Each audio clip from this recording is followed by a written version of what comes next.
বিসমিল্লাহির রহমানির রহিম। ডাক্তার মোহাম্মদ আহসান হাবিব রুবেল, প্রভাষক Shamsur Rahman Sharif homeopathy medical college ও হাসপাতাল ঈশ্বরদী, পাবনা। আজকে আমরা যে বিষয় নিয়ে আলোচনা করব, বর্তমান সময়ে প্রচুর চর্মরোগের পীড়া পাওয়া যাচ্ছে। চর্মরোগ একটি মানে সারা বাংলাদেশেই অনেক বেশি পরিমাণে এই বছরে চর্মরোগের রোগী দেখা যাচ্ছে বা আমাদের চেম্বারগুলোতে আসছে। আমরা একজিমা বা কাউর ঘা নিয়ে আজকে আলোচনা করব। এই একজিমাকে বাংলায় আসলে কাউর ঘা বলে, কাউর রোগ বলে।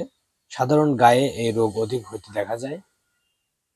কানে হইলে কানচটা কহে, চর্মের উত্তেজনা, আগুনের তাপ লাগা, পারদঘটিত কোনো প্রকার মলমাদি ব্যবহার করা বা গণ্ডমালা ধাতু প্রভৃতি কারণে এই পীড়া উৎপন্ন হতে পারে।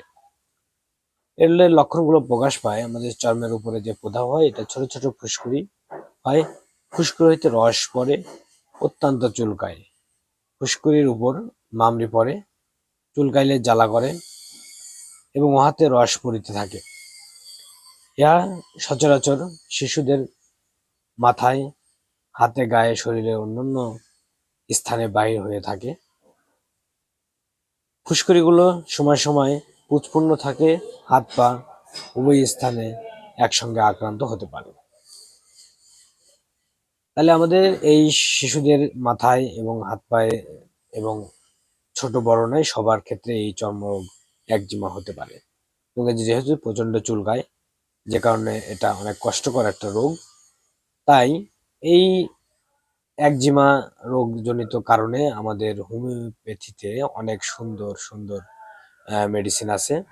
এটা আমাদের যেহেতু লক্ষণ ভিত্তিক একটি চিকিৎসা ব্যবস্থা, তাই আমরা এই একজিমাতে যে মেডিসিনগুলো সচরাচর ব্যবহার করা হয় সেগুলো graphites, sulphur, arsenic, ক্যালকিরিয়া, রাস্টক, sipper sulphur, স্ট্রাফিসিডিয়া, মার্সল, মেজোরিয়াম ইত্যাদি মেডিসিনগুলো ব্যবহার করা হয়।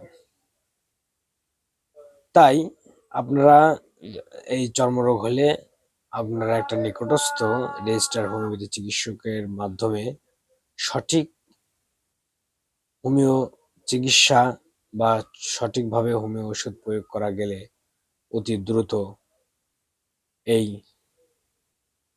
চর্মরোগের পীড়া থেকে আরোগ্য লাভ করা সম্ভব।